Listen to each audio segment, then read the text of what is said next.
मेरा नाम भारत चावड़ा है। मैं जनकपुरी का रहने वाला हूँ। मेरे पिता सुपारी और पान मसाला के रिटेल व्यापारी हैं। पढ़ाई पूरी करने के बाद अच्छी नौकरी नहीं मिली तो मैंने दुकान पर बैठना शुरू कर दिया था। वैसे तो मुझे मुंबई जाकर अपना कारोबार शुरू करने का मन था, लेकिन बाबूजी ने जबरन मेरी शादी करा दी। अब जिम्मेदारी आ गई तो पैर भी दुकान में ही जम गए। शादी के 3 महीने बाद कविता, मेरी पत्नी, पेट से हो गई। अब हम दोनों इतनी जल्दी बच्चा नहीं चाहते थे, इसीलिए दवाई से हमने बच्चा गिरा देने का मन बना लिया। इस बात को हमें घर के लोगों से छुपाना ही था, चूँकि यह बात अगर उन्हें पता चलती तो वह हम दोनों को घर से ही निकाल देते। हमने चुपचाप बड़े अस्पताल जाकर यह काम किया। शायद यही भयानक गलती हमें नहीं करनी चाहिए थी। मुझे आज भी याद है, कविता गहरी नींद से भड़क कर जाग गई थी। उसकी सूरत पर गजब का खौफ था। एक पल के लिए तो मुझे लगा कि उसकी सांस बैठ गई, लेकिन बुरी तरह हाँफते हुए जब उसने अपने पेट की ओर देखने को कहा तो मेरे रोंगटे खड़े हो गए।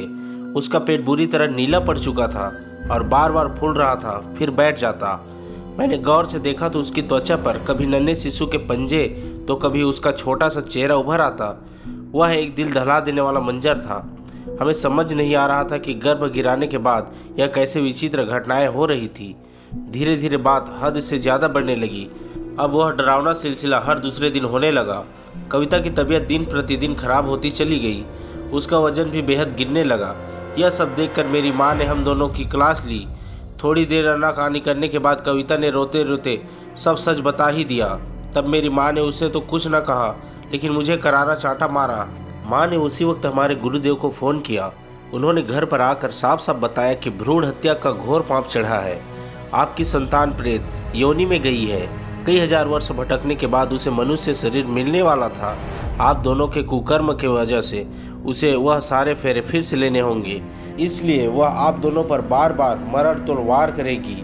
सावधान रहना। माँ ने उनसे इस समस्या का उपाय पूछा, लेकिन उन्होंने क्रोध प्रकट करते हुए बोल दिया, मैं अजन्मा बच्चों के हत्यारों की मदद नहीं करता। इतना बोलकर वह लौट गए।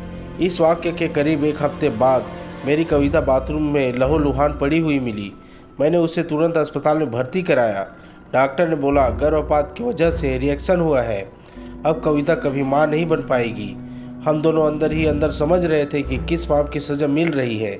मेरी पत्नी उसके बाद करीब 1 साल तक बीमार ही रही। शरीर तो गया, लेकिन उसके साथ साथ उसकी मानसिक हालत भी खराब होने लगी। मुझे कई बार रात में छोटे बच्चे की रोने की और चीखने की आवाज़ें सुनाई देती है। नींद में अचानक ऐसा महसूस होता है कि कोई बच्चा बार बार मेरे चेहरे को छूने की कोशिश कर रहा है। एक दिन अचानक कविता के माता पिता उसे घर ले गए ताकि उसकी हालत में कुछ सुधार हो सके। उस रात अकेले में मुझे बेहद डरावने सपने आ रहे थे। थोड़ी देर हुई तो खून की उबकाई आना शुरू हो गया। मैंने बिस्तर से उठकर देखा तो अंधेरे में मेरे सामने एक विकराल शिशु हवा में तैर रहा था।